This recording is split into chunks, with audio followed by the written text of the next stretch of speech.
Yo, what is up, Knights?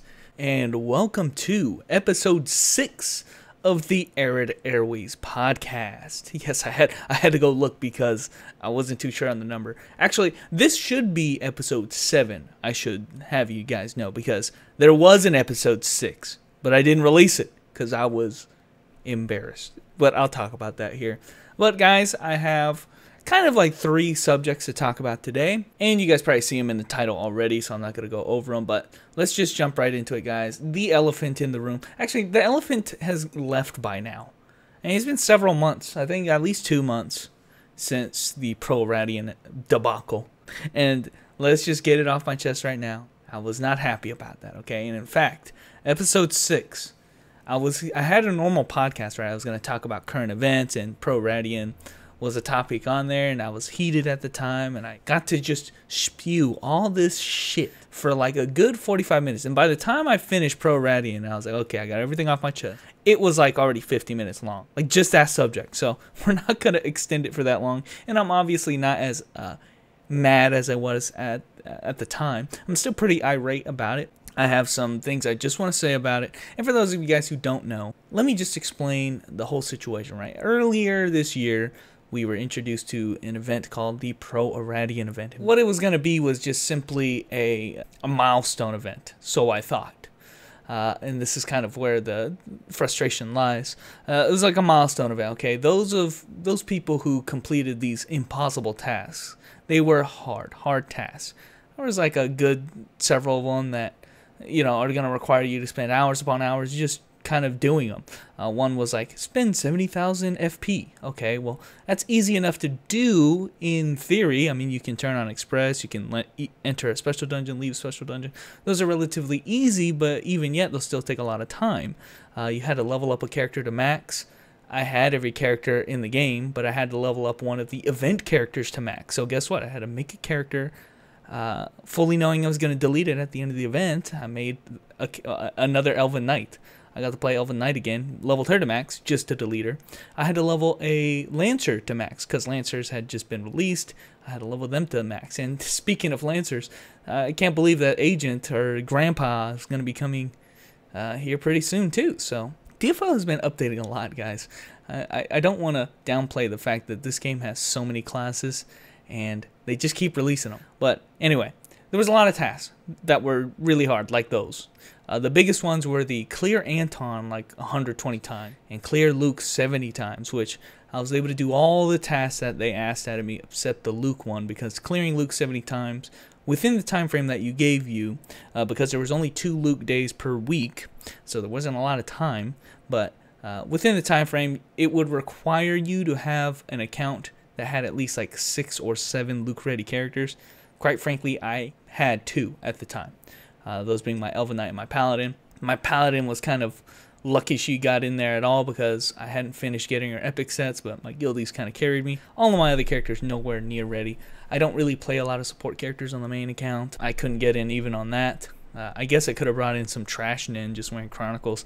I know I probably could have got in, but then, you know, that's 1 extra character. I need 6. So my F-Satyr now is probably strong enough to do it. Anyway, long story short, I couldn't do that portion of it. And I knew from the very start I couldn't do it, but I kind of figured just by the wording of the event that doing all of the tasks was not a requirement. It was not necessary to win the ARADIAN. So I did everything I could except the one I knew I couldn't, that being the loot, which I got as close as I could. I ran both my Elven Knight and my Paladin every day, and, you know, got a little bit more than halfway through there, and that's it. Actually, a little less than halfway through. Anyway, so that's the story, guys. That's what I did for several months. I think 2 months straight. It kind of changed me as a person, you know, because I had to do stuff I normally don't. In fact, I think a lot of you guys would agree.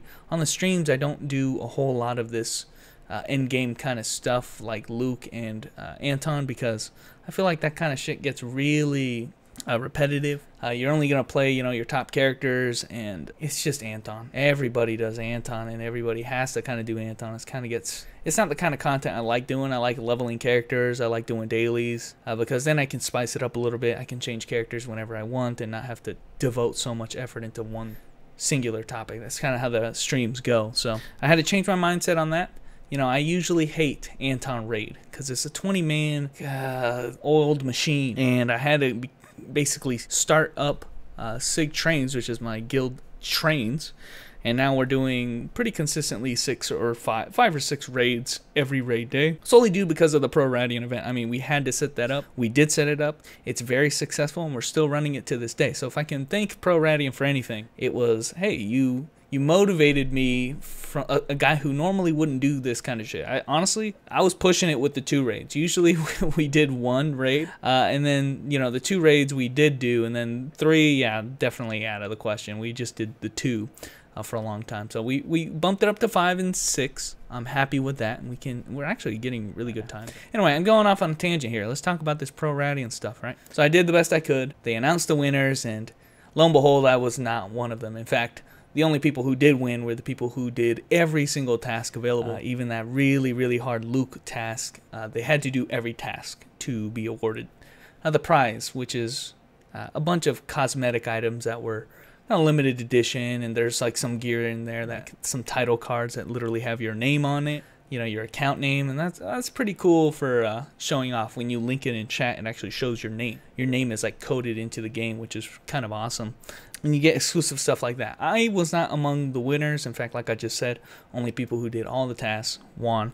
And that's where this is where the controversy lies. Okay, I've described the situation. Hard event, really hard event. They explicitly say that you don't have to do all the tasks and you could still win. Again, I said exactly how it is. It can be interpreted different ways, and that's where the discrepancy lies. But at the end of the day, that kind of statement was not really substantiated, because really the only people who did win were the people who did all the tasks. So it was like kind of leading you astray. My problem is not with that statement, because honestly, when you really think about it, that statement doesn't tell you anything, right? When it says, if you don't do all the tasks, you could still win. Well, you can do all the tasks and still not win. I mean, it's not guaranteeing that if you do all the tasks, you'll win. It's not guaranteeing you anything, really. It's not telling you anything. I call it a zero-sum statement, because it's not so direct, and it can be interpreted any way. What is it really telling you? It's not really telling you anything. My problem is not with that statement, though, okay? The only reason I got confused about this event, and all of us did, is because Neopol did not explicitly say that it was a competition. Okay, this is the main problem about the Pro Radian event, is that nowhere did they ever state this was a competition, that we are competing against one another as a whole server. This is the core issue with the whole Pro Radian event, and why this kind of drama came about, right? Because they failed to mention that, oh, by the way, you know, your own individual progress, it doesn't matter. All that matters is that you have to do better than everybody else on the server, or, you know, the top guys. That's all that was the requirements at the end of the day when they finally gave the rewards. You have to do better than everyone else in the server. That conclusion right there, what I just said, you have to do better than everyone else in the server. That conclusion right there, you have to make leaps of logic to make with what was presented on the event page. And that's the main problem. They never said it was a competition. They didn't say, you know, if they would have said a statement like, hey, your ranking is based off of everyone on the server. Or, you know, an even easier thing to say would have been, hey, we are going to be handing out 50 of these prizes.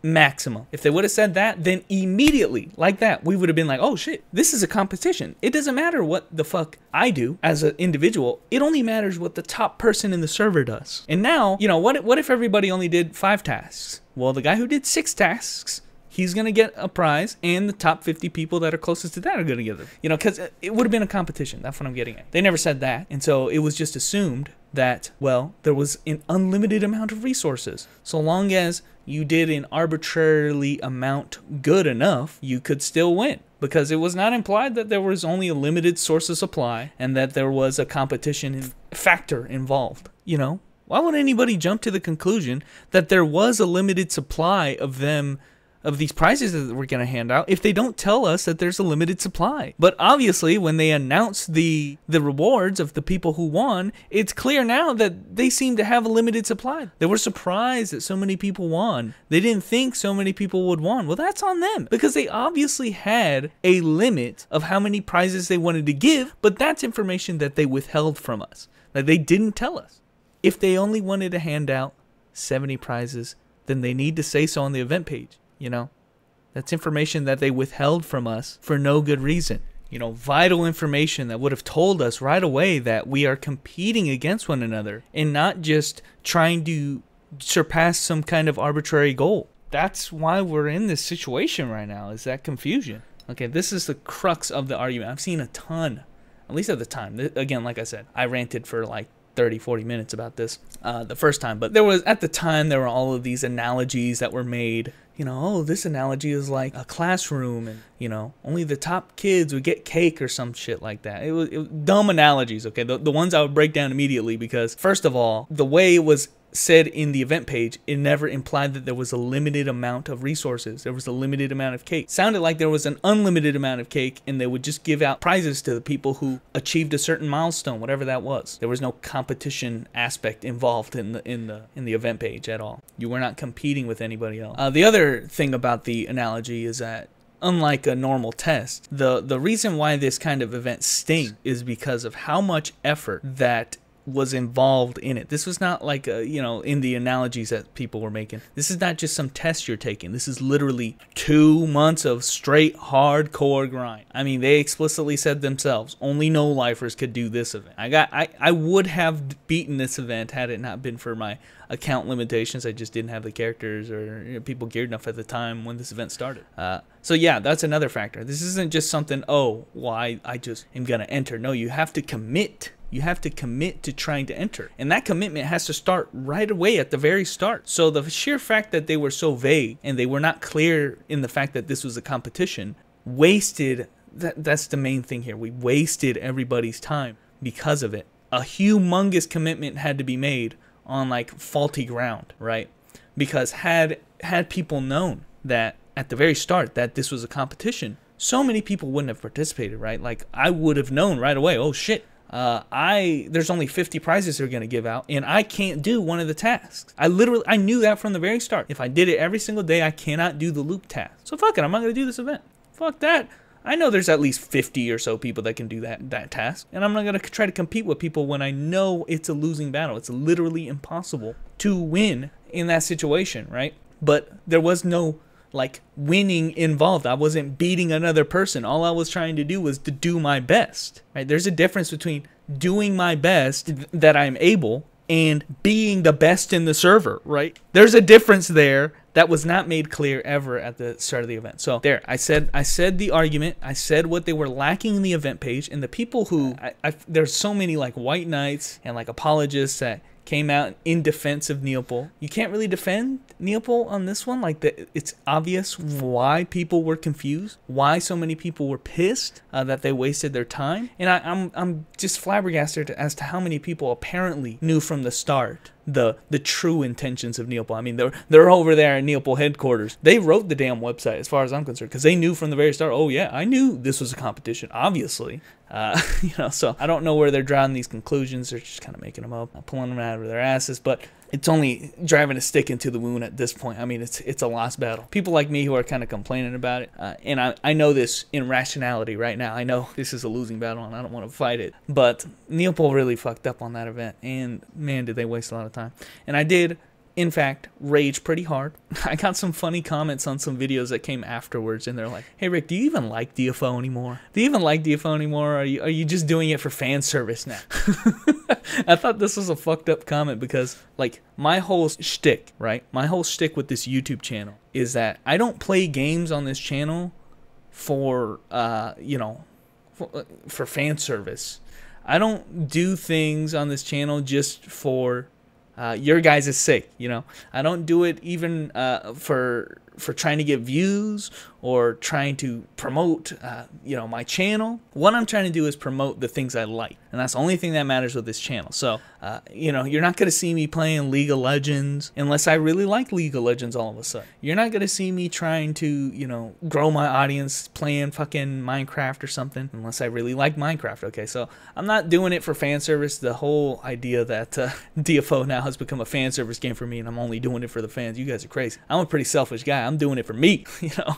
I only play games for my sake. So, and a lot of things in life I do for my own sake. So you guys got to understand. That was a fucked up comment. You're like, hey Rick, come on now. You don't like DFO. You're pissed at DFO. Yeah, I'm pissed at DFO. I'm going to call them out. Yeah, that was bullshit. They wasted my time. But I only play the games that I enjoy, especially, you know, on this channel. I experiment in other games. I didn't mind that. Yes, this event did drive me to... It did wake me up a little bit, okay?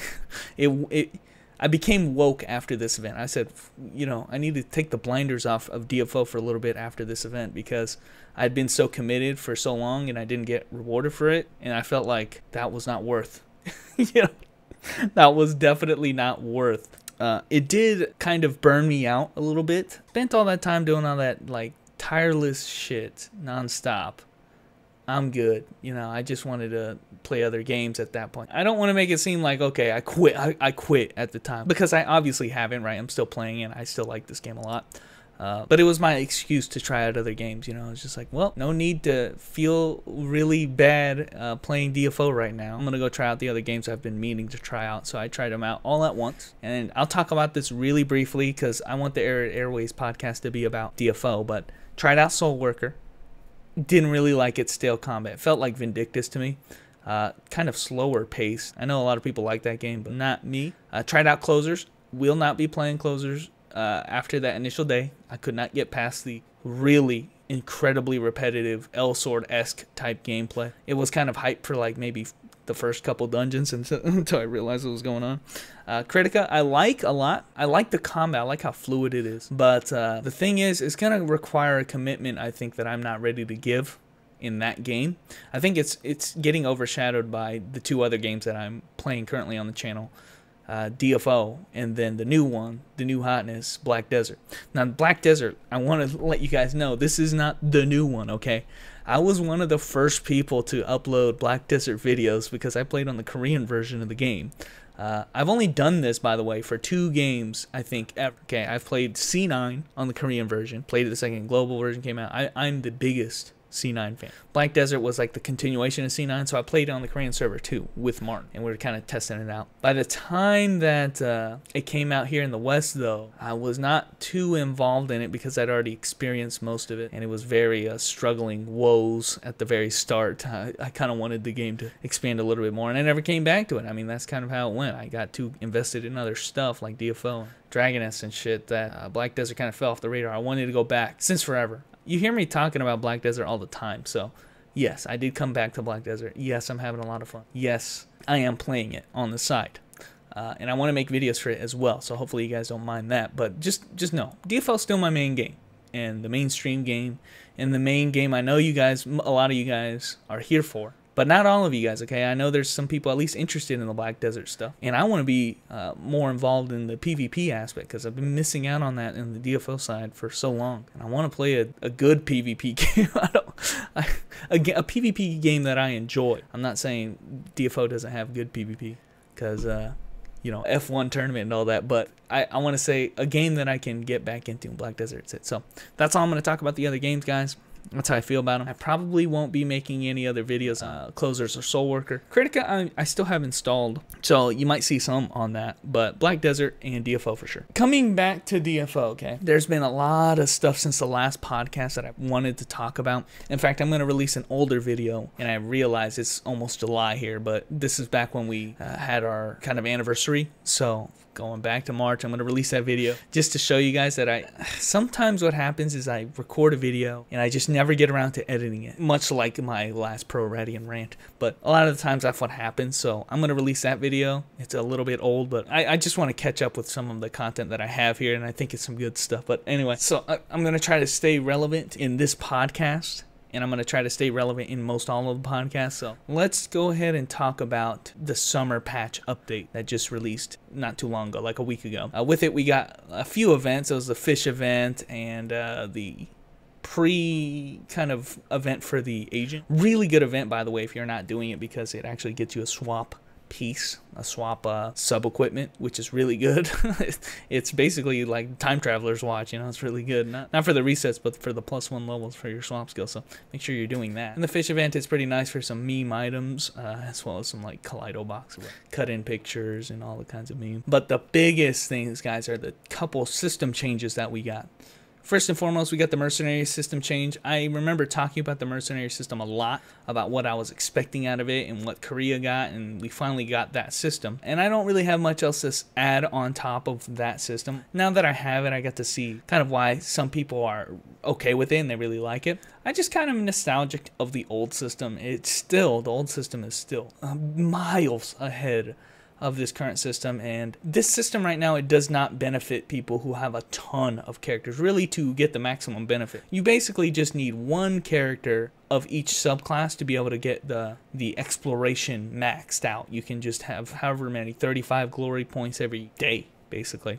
and you just send them out for a day. Make sure you pick it up the next day, or whatever you want to do. It goes in increments of 6 hours, so maybe you want to send them out to 18 hours, and then you'll be guaranteed to pick it up at least sometime during the day and reset it, and then you'll get back a bunch of glory crystals. Now, the glory crystals are decent. The best thing out of them is actually the Dharma symbol, because you can actually save yourself weeks of time, like almost a month worth of time in terms of Dharma symbols every month. So that's like a way to instantly get your set. You're still going to need to get the equipment to drop, and you still might need some, the Dharma marks, or whatever they're called, but aside from that, actually building the set is really, really easy because of how many Dharma symbols you get. So that's a really welcome addition. Everything else though in the Glory Shop, I'll be honest with you guys, is not necessary. I mean, yes, the Ancient Gearbox, I mean, Ancients are so easy anyway. Same thing with the OV, Interdimensional Fragments, really easy OV dungeons, and we'll talk about that as my last subject, but you're not really getting much else out of your glory points. Yes, you can get a 1-to-1 on DI, but it's also 250 DI is really nothing when you're actually raiding at the end game. Dude, it takes like one character to get that much. You just do raid one time and you're gonna get that much. So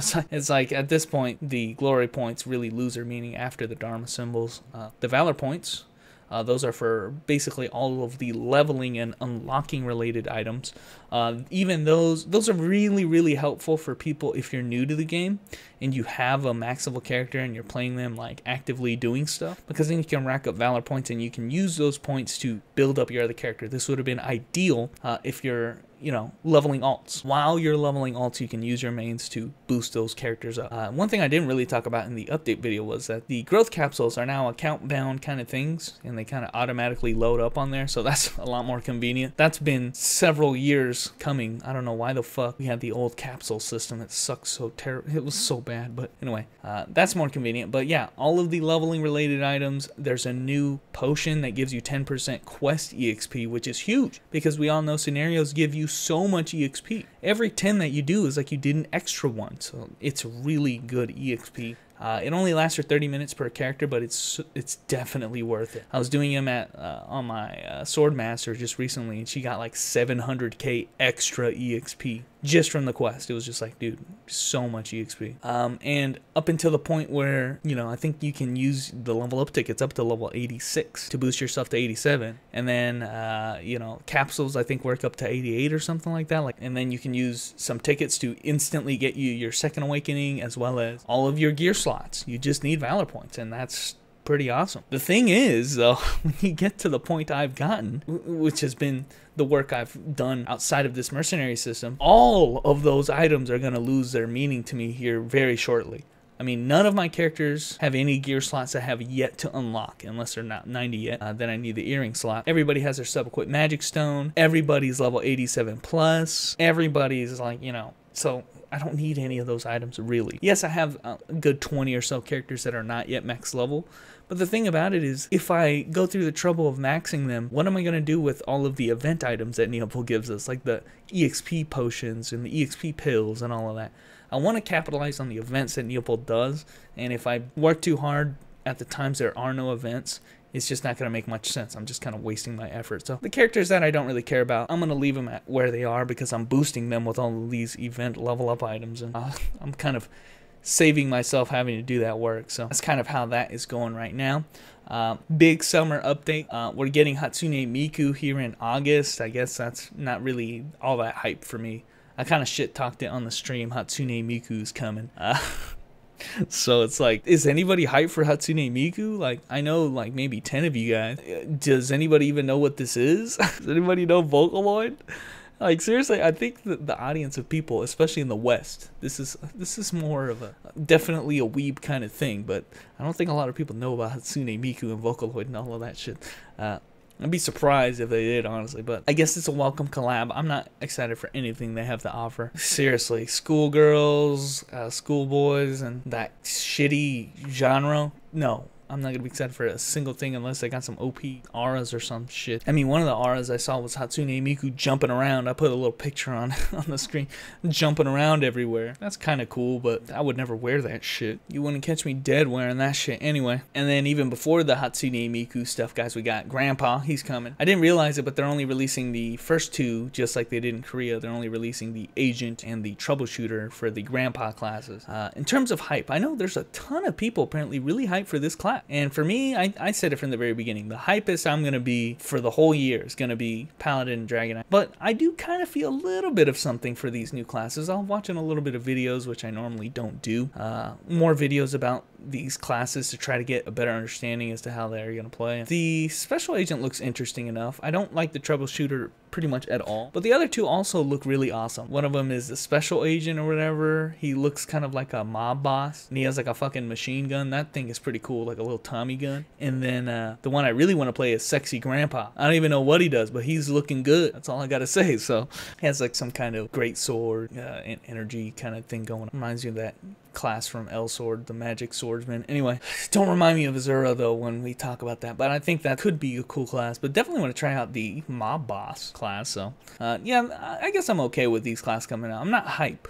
I would be hype if there was an archer class in it. I'd get really turned for that, but this is kind of like, okay, I'm kind of playing it. I'm lukewarm about it. Same thing with the female priest. I mean, after they revealed her not having the god waifu hair, you know, and they nerfed her, I was lukewarm on the release of that class. Feeling the same way about Grandpa here. But if we do a little summer festival, guys, and they announce, guys, we're getting elves in DFO, that's where I'm going to get turned. Until then, guys, I'm going to be lukewarm. I'll play all four of them. Speaking of making videos about them, I got to make videos on the Dark Lancer and Dragon Lancer because I didn't do that. But anyway, that's kind of the summer update, the kind of updates we're going to be getting. Oh yeah, I actually forgot to talk about all of the epics reworks. Yes, all of the 85s and 90s have been buffed. Yet again, actually, I feel like they keep getting buffed. 85 epics got buffed. That's really nice. Not going to go through the list of changes here, but if you have an 85 or 90 epic, pretty much got buffed, and especially the 90 epic sets. Those are nice. Character rebalances, I mean, most of them haven't been too drastic changes. Mostly it's like, here's one skill, here's a variation on a skill, here's your second awakening for the female fighter and striker and brawler. Different kind of skills, but it's been pretty nice, especially for those two classes because I love female striker and female brawler, and I would really welcome changes on both of those classes, honestly. Changes to the TOD and TOA, those are huge changes. I mean, you realize how much money I've saved? You are making so much fucking money in TOD now. Because it used to, by the time you get to the TOD, it easily pays itself for the 5 million pot. You can buy the 5 million pot just with the items that you get out of TOD, and they've reduced the cost of that to just 1 mil now. So you're getting paid to do TOD. Not to mention you have a chance of getting an 80. 80s are decent. You could get 85 and automatically we know how strong they are now since they just buffed them. So that's really nice. TOA, they added one small change to that. Well, two, I guess. The pots of those, opening those pots are much cheaper. Cut them down by to only a couple mil to open the final reward pot. And then there's a chance to drop a 85 or 90 epic weapon pot, which is huge. This is so fucking good. You're basically paying 10 mil to get a good epic guaranteed. Yeah, most likely it's going to be 85 with a very low chance of it being 90, but like I just said, 85s are fucking good, and you're guaranteed it. And you get to choose exactly what weapon type you want too. It's going to be coming from a random pot that drops from the mobs or as a clear reward for each floor. But let me just tell you, my monk has gotten it 3 times already, and we've only had this fucking event for like this update for, I guess, a little more than a week now, huh? Like, this is really good. And my other characters have gotten it as well. So, I mean, I just haven't opened it because they already have epic weapons. But it just creates this meta where if you have a character and they finish the TOD and they have an epic weapon, you know, and they're decently strong and they have a legendary set, they can farm TOA just for the epic weapon pot. Not even for the earring at the end of the TOA. Just for the epic pot, and then buy them an epic weapon and boom, you're set. You're set for life, man. Or not life, but, you know, you're set for a very long time. With 85 epic, that's all you can really ask for. And you can really hone in on the types of items that you want with systems like that. It just costs 10 mil. I mean, compare that to the 5 mil to open a fucking TOD pot. I mean, it's nothing. It's pennies. Like I said, you're getting paid to do it anyway. So all of those changes, guys, with the summer update, huge. I love them all. All the ones that I just mentioned buffed up a lot of things, made things a lot more convenient. And speaking of convenience, I purposefully left out the last topic of discussion, the merge of ancient and interdimensional dungeon. Gotten rid of the ancient dungeon region, and they merged the interdimensional dungeons with it. Just as a preface before I start ranting.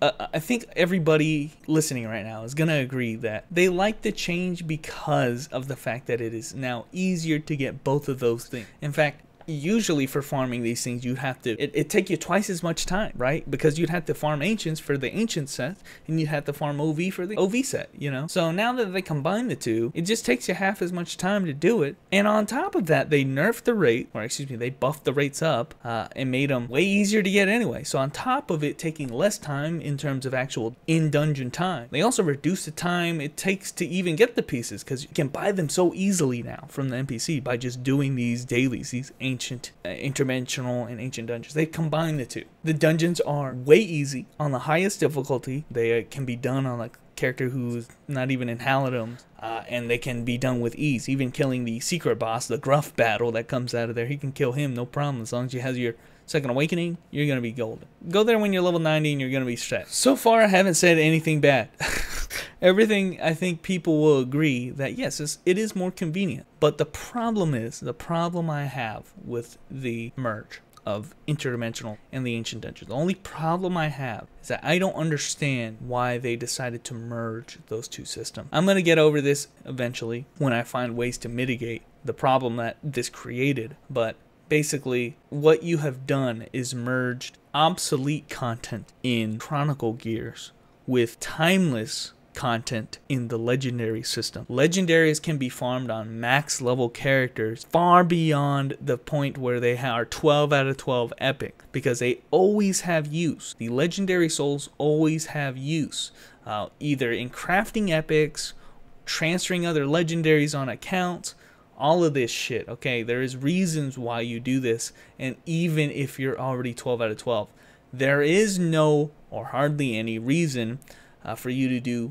outdated Chronicle content in that same vein. Yes, you're gonna tell me, yeah, but it's the best place to get gold cube fragments. You know, what if you need your swap set? What if you need dialytic demon stones? What if you need this? What if you need that? You can buy all that shit from the auction hall just as easy. You know, you don't need to do that. You can buy from the auction hall. You can't just buy legendary souls from the auction hall unless you're really, I mean, nowadays you definitely can't do it. I'm not understanding of the idea of merging content that didn't need to be merged. Like I said, you've merged obsolete content and you forced it upon people who were intending to farm end game content with the epics and the legendaries. Okay, that's my biggest gripe about it. I just don't understand why they need to do this. I mean, if they're just going to start doing that, can they merge like Econ with epic fragments? Can Econ just start dropping epic fragments? Let's just go down the slippery slope. What if you started doing epic farming, and when you killed all the epic mobs, they just started dropping like fucking Halidom gear and shit?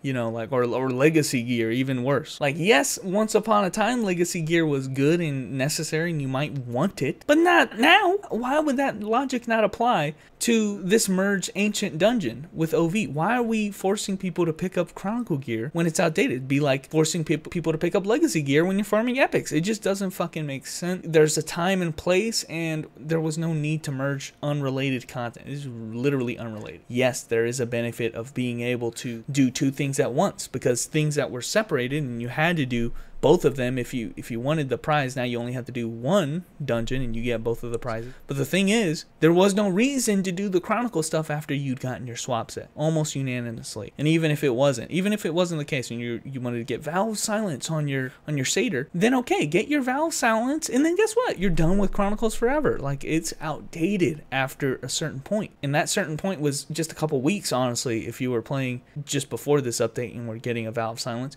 a couple weeks, you get your whole 9-piece set, get your whole swap set in less than a week, and you'll never look at that content again.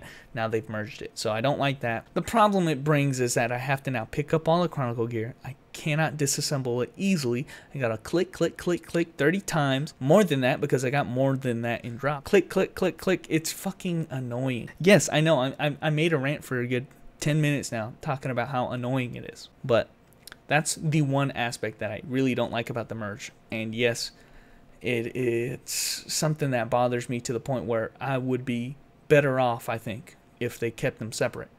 Personally, I would personally like it better if they just kept them separate. Of course, keep all of the nerfs that they made to the difficulty and the ease of farming the sets. Keep that aspect of it, but there was no need to merge it.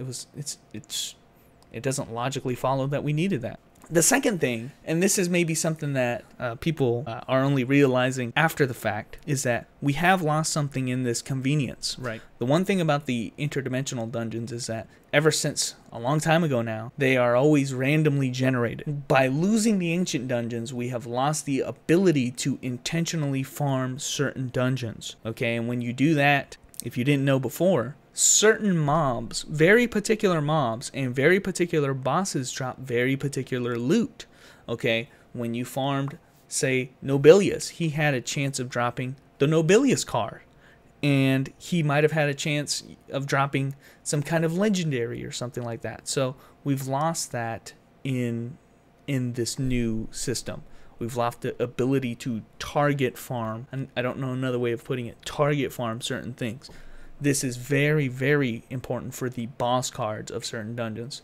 Say, for instance, you wanted a Norfera card, or maybe a better example. What if you wanted the Screaming Cavern Noogle card, best in slot card, period, for physical attack classes? If you wanted the Noogle card, you had no other options but farming Noogle in Screaming Cavern. It's a very intentional farm, but eventually, when the card decided to drop, you would get the Noogle card, and now you're completely relying it on RNG, and you've stacked literal layers on top of this RNG. Okay, now how it works: randomly generated dungeon. Honestly, the randomly generated dungeon doesn't matter, because what you're looking for is a randomly generated gruff. That randomly generated gruff has a chance. Okay, so we have a random gruff encounter, a chance of him dropping a card box. Okay, that card box has a random chance of generating a random card. It's going to give you a card, but you have no choice in the matter. And that card has a random chance of being Noogle. You see where I'm going here? It's just like, you can get anything. You have no choice in the matter. You can't intentionally try to farm a piece of gear. Now you have to get Gruff to spawn and have him drop a box that generates a random armor piece, a legendary armor piece, instead of it dropping off a particular mob. You know, you lose a little bit of that freedom. Some may argue that, oh, it was RNG from the start. You could farm Noogle all your whole life and never get the card to drop. I understand that, but at least you had some direction in terms of trying to get the thing that you're trying to get. Okay, way back when I was wearing my legendary sets and I was wearing my fire setup on my Elven Knight, you didn't see me farming random shit when I was trying to get my Tau card. Okay, I was trying to get 20 fire damage, so I kept farming Vilmark over and over and over, and ended up getting like 2 or 3 Tau cards. That's how you've got to do it. And now I don't even have any choice in that. I just hope to get Tau card. You see the difference here? It's just a bad way to go about it. Yeah, you could argue, yeah, it was RNG from the start, and at least you're going to get something. But one thing to think about with this RNG stacking kind of thing is, did they compensate well enough to account for all of the chances that we used to have to getting cards? Because think about it. Now we're hoping on Gruff to hope that he drops a card box so that we can get a card. Okay, that card could be any card that used to drop in the old Ancient, which includes all the mini bosses and stuff. But think about when we had the old Ancients, how many chances we had at getting card. Okay, every time we killed the mini boss and every time we killed the final boss, we had a chance, however low it would be, to get a card to drop from them. And I've gotten many cards like Nobilius and other flu cards, not the really good ones, you know, Norfera, Delazy cards, you know, I've gotten tons of those because I've killed those guys several times. Okay, have they compensated for us with the amount of times that we had? Have they made the drop rate that much more increased in the Gruff card box thing? That's kind of the thing I don't really know because I don't have the numbers, but I'm gonna lean on probably not. We're gonna get less cards and we're gonna have less freedom on the cards that we're gonna get, that's what I think. Maybe I'm wrong, but you know, there's kind of like this mathematical thing that has to go on here, and I think that there was more chances to get more cards in the old system compared to this new one. But it's just the layers of RNG to get the thing that you actually want. It's just lessened now because I have to hope. And yeah, I'm getting something, but it could be worth nothing. You know, it's sucky. You never really know with these kinds of things. It's just, you don't know the drop rate. You don't know if it's going to be better or worse. Hopefully it's going to get better, and I just don't like it. And what I don't like, really honestly, is there are no good ways to get cards in this game. Why is such a pivotal part of this game so neglected? Getting cards is just, the drop rate is like the worst I've ever seen ever in my whole life. There's no systems to get any cards you want. It's just Neopal. Come on with the cards already. For Pete's sake, you have enchanting. Why is it so hard to enchant shit? Just no. But anyway, guys, there was a lot of little rants in there. I do want to make one thing clear again. Already made it clear earlier, but no, I'm not quitting DFO. No, I'm not mad at DFO. No, DFO is not a fan service game. But I do want to make complaints when Neopal fucks up. And they fucked up with ARADIAN, no question there. I think they did a pretty decent job at, you know, a lot of the changes that they made with this update. I'm looking forward to it. They fucked up by not having archer classes announced or released yet. But, you know, I'm kind of lukewarm about Grandpa. And they kind of fucked up with this merge system. I'm going to be, you know, neutral on this, okay? There's some good, really good pros, and they're going to help out a lot of people. And it's really easy, so anybody can do it, and definitely is helpful. But we have lost things. In making it more convenient, they also might have made it harder or, you know, less convenient. You know, there's some give and take there. And we have lost the ability to kind of control our destiny with the RNG. That's the only complaints I really have about it. I'm going to give it a net 0. Yeah, I'm excited, but, you know, I'm not going to write a letter about it. But anyway, guys, thanks for listening to this unorganized Arad Airways podcast. In the next episode, guys, we will definitely be talking more about some current events as well as some KDNF news, because there's been a lot of stuff going on in KDNF, and I couldn't even get to it today. I had too much on my mind on this event shit and all of that. So anyway, guys, I'm done for tonight. I'll catch you nights later.